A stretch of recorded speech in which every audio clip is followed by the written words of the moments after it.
मां का बलिदान। छोटे से गांव में एक विधवा स्त्री सुनीता अपनी बेटी परी के साथ रहती थी। सुनीता का जीवन संघर्षों से भरा था। पति की मृत्यु के बाद उसने अकेले ही अपनी बेटी को पालने का संकल्प लिया था। वह दिन रात मेहनत करती ताकि परी की पढ़ाई और जरूरतें पूरी कर सके। सुनीता गांव में सिलाई का काम करती थी। कभी कभी वह दूसरों के खेतों में मजदूरी भी कर लेती थी। उसकी एक ही तमन्ना थी कि परी पढ़ लिख कर एक सम्मानजनक जीवन जी सके और किसी पर निर्भर न रहे। परी भी बहुत समझदार थी। वह जानती थी कि उसकी मां कितनी तकलीफें सहकर उसे बड़ा कर रही है, इसीलिए वह मन लगाकर पढ़ाई करती थी। गांव के स्कूल में परी हमेशा प्रथम आती थी।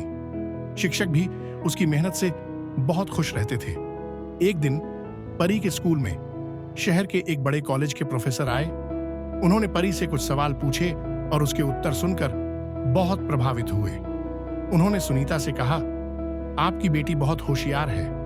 अगर उसे अच्छे कॉलेज में पढ़ने का मौका मिले तो वह बहुत आगे जा सकती है, लेकिन इसके लिए शहर जाकर पढ़ाई करनी होगी। सुनीता के लिए यह सुनना गर्व की बात थी, लेकिन साथ ही चिंता भी थी। शहर में पढ़ाई का खर्चा कैसे उठाएगी? वह जानती थी कि परी के सपनों को पूरा करने के लिए उसे कुछ बड़ा करना होगा। समर्पण और संघर्ष। सुनीता ने और अधिक मेहनत करनी शुरू कर दी। दिन रात कपड़े सिलती, खेतों में काम करती और लोगों के घरों में सफाई भी करने लगी।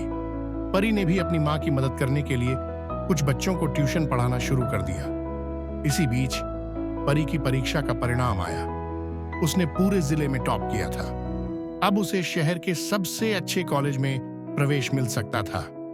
यह सुनकर मां बेटी की आंखों में खुशी के आंसू आ गए, लेकिन आगे की पढ़ाई का खर्चा जुटाना अब भी एक बड़ी चुनौती थी। अब थोड़ा रुकें।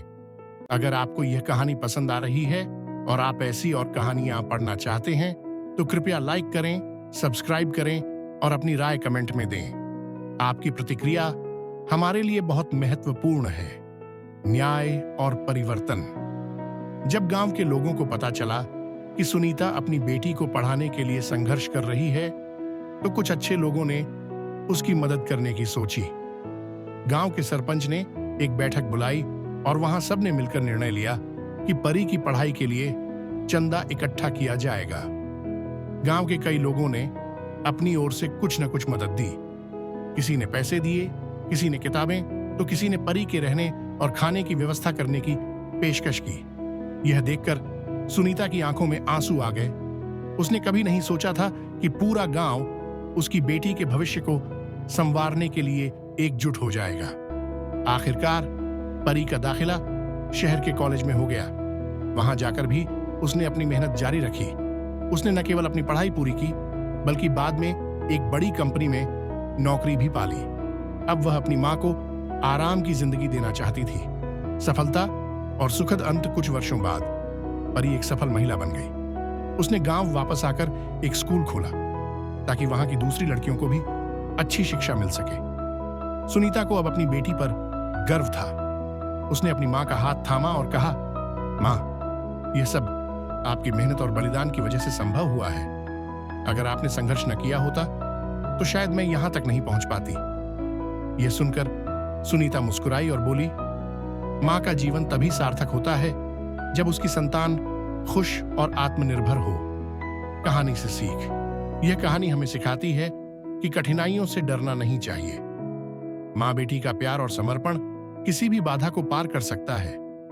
संघर्ष के बिना सफलता नहीं मिलती, लेकिन अगर आप सच्ची लगन और मेहनत से आगे बढ़ते हैं तो एक दिन आपकी मेहनत जरूर रंग लाती है।